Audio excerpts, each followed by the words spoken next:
Tartarus, a miserable island overcome by disaster. Your depths hold rotten legacy of hopes we left there long ago. Now you are an open wound, infested and endangering life itself. That's where we will bring our people. We will follow our way to preserve everything still left. The expedition will carry on. Tartarus can be nominally divided into two parts. The left one is where people have established their settlements. New communities appear there, as well as new trade routes and conflicts. This is where the main storyline unfolds, and PvE locations are situated. You will start here. This part of Pioneer is an adventure game with minimum MMO elements. We put a lot of efforts in our level design and use the best practices of narrative in dialogues. Moreover, we've created a special game mode where other players cannot interfere with you or your party playing. Oh yes, quests can be completed single-handedly or with friends. You can even have a dialogue with an NPC as a body. Explore the regions and gather info about the world and its mysterious past. Rest in any of the settlements, spending time in bars or playing mini-games. Trade for resources and try to gather as much as you can. Pioneer has progression levels, and after each level up, you get one skill point to spend on upgrading your character.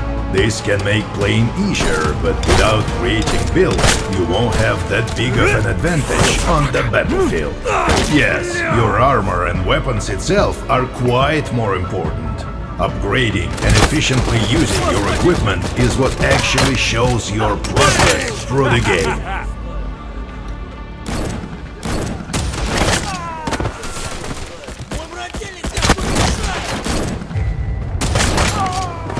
Чё, ты выпендривались? Нечего было выёживаться.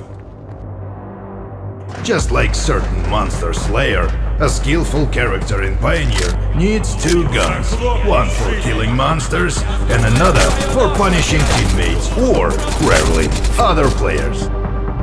You can enhance your weapons or modify your equipment on the workbench, but every step of it consumes resources. Weapons can be modified more comprehensively by upgrading a submachine gun to a machine gun, for example, or by just adding modules which increase your weapon stats on the move. Upgrading the most interesting and powerful equipment demands unique blueprints and resources. And that's the catch. The rarest of the loot can be found only on the right part of the island. The right part of the Pioneer Island consists of two regions, the Midlands and Shadowlands. These territories are home to PvPvE zones and clan wars. The gameplay here feels more like survival. Another player encountered here is likely to be an enemy, and the local creatures are decidedly more dangerous and ferocious. These two regions lack quests and are much less forgivable with regard to the players. You can lose all the resources you've spent time and effort gathering. At the same time, your death in a regular PvE zone will cost you just some polish on your equipment and a little bit of your pride. Your typical gameplay on the right part of the island looks something like this. You're gathering resources or joining your clan members to seize the production point. When you've gathered enough, you're trying to reach a safe zone using one of the suggested paths. Along the road, you're exploring some more unexplored places. Also, there are no guides on the right part of the island, so no fast travel for you. By the way, fast travel in Pioneer is possible with the help of the guides only.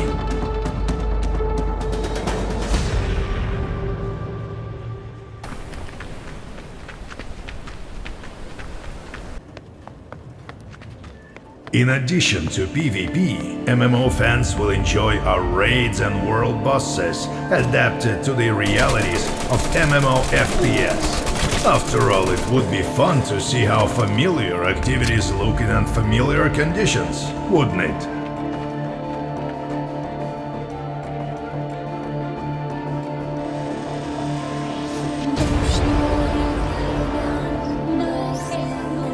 Pioneer is a unique experiment. The further you delve into the depth of the island, the more the game transforms, transitioning from a role-playing adventure to an intense survival experience. We'd love to tell you more, but unfortunately, we'll have to do it in due time.